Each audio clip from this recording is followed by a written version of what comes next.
Gilles-Éric Serralini, bonjour. Vous êtes professeur de biologie et de toxicologie à l'Université de Caen. Vous travaillez sur les perturbateurs endocriniens et vous avez récemment publié une étude sur le sujet. Est-ce que vous pouvez nous décrire cette étude?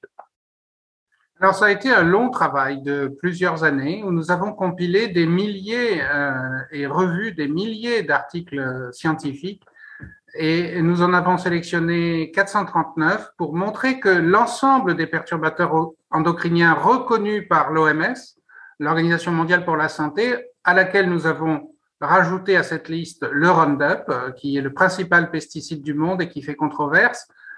Nous avons remarqué que l'ensemble de ces perturbateurs endocriniens étaient aussi des perturbateurs nerveux, c'est-à-dire que en plus du côté face de la pièce qui sait que nous avons des produits qui interfèrent avec nos hormones, en particulier nos hormones sexuelles, mais pas que les hormones de toutes les glandes, eh bien, nous avons remarqué que ces perturbateurs endocriniens interfèrent, autrement dit les résidus de plastique, de pétrole et les pesticides, etc., interfèrent avec le système nerveux, le cerveau, et on en a trouvé d'ailleurs dans le cerveau récemment.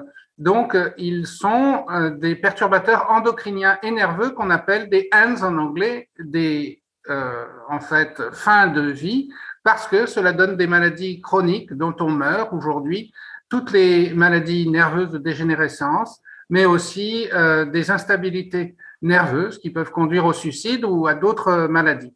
Et en fait, c'est très grave. Et ça, c'est le côté pile de la pièce. Et nous n'avions pas vu en science encore ces deux types d'effets. Ce sont les deux grands systèmes de communication de notre organisme, le système nerveux et le système hormonal. Et cela interfère avec les deux, tous ces perturbateurs. Ce sont les résidus de notre vie industrielle. Aujourd'hui, nous savons que c'est notamment à cause des résidus de pétrole, ce qui fait le lien avec Secret Toxique.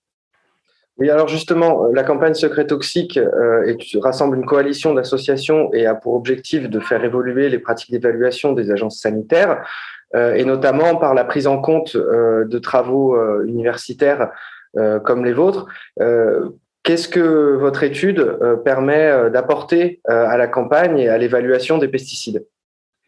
Eh bien voilà, nous avions montré que les pesticides, ce ne sont pas de simples molécules, mais des mélanges complexes avec des résidus de pétrole et des métaux lourds comme l'arsenic, notamment pour le Roundup à base de glyphosate ou sans glyphosate.